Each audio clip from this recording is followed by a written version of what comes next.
Hansel and Gretel reflects a time when parents truly abandoned their children to survive.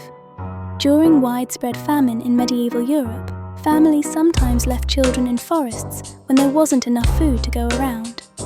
The witch is not just a monster, but a symbol of distorted survival. Someone who feeds children only to consume them, mirroring a world where care and cruelty blur.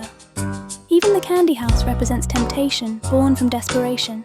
Hunger made danger look like safety. At its core, the story isn't about defeating evil. It's about children learning that no one is coming to save them.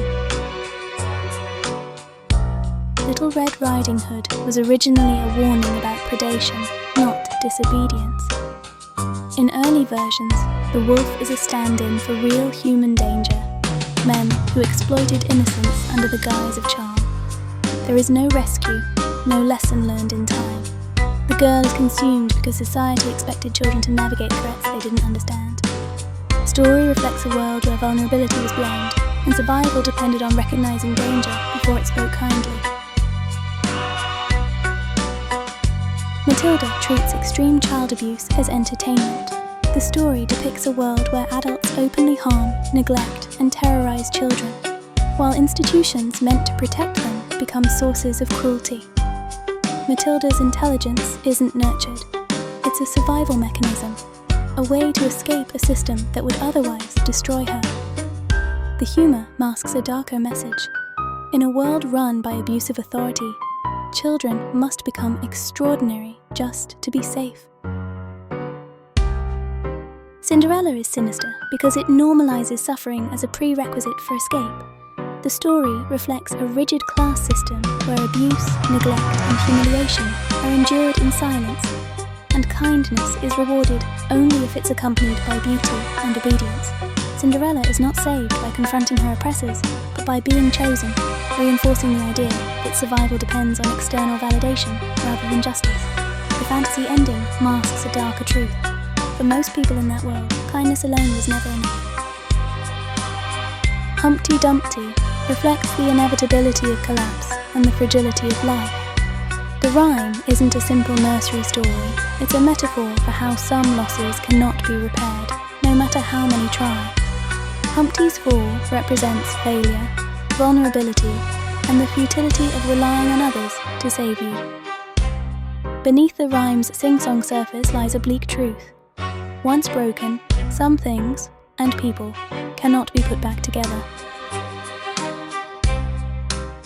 Pinocchio uses fear to enforce obedience.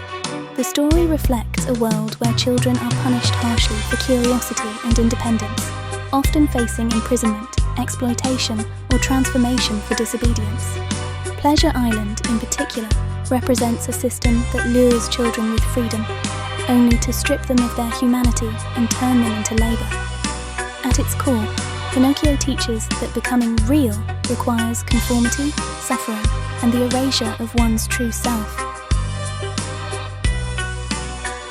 SpongeBob SquarePants presents exploitation as cheerfulness. Beneath the bright colours and absurd humour is a world of endless labour, emotional manipulation, and stagnant lives, where characters are trapped in low-wage jobs and toxic routines with no real escape. SpongeBob's relentless optimism masks burnout and disposability, teaching that smiling through exploitation is not only expected, but rewarded.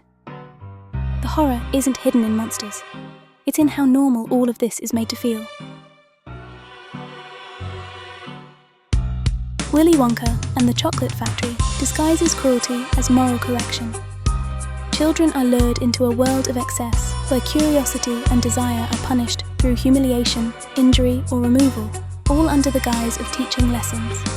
Wonka acts as judge and executioner, deciding who deserves to leave intact, while the factory operates on arbitrary rules that only he understands.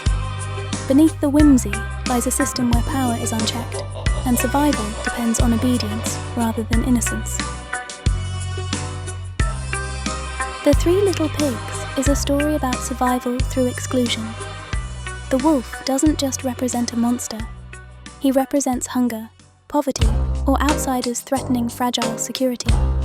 The pigs who build poorly are not rescued, they are erased.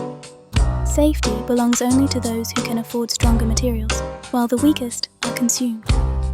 The story quietly teaches that preparedness determines worth, and that society accepts the loss of the vulnerable as a necessary cost of stability. The Old Woman Who Lived in a Shoe depicts neglect and abuse as normal. The old woman overwhelms her children with numbers rather than care, punishing and controlling them instead of protecting them. Hunger, exhaustion, and fear are treated as everyday life, and the rhyme normalizes suffering as something children must endure. Beneath the playful rhythm lies a harsh reflection of poverty, overwork, and a world where survival comes at the expense of childhood itself.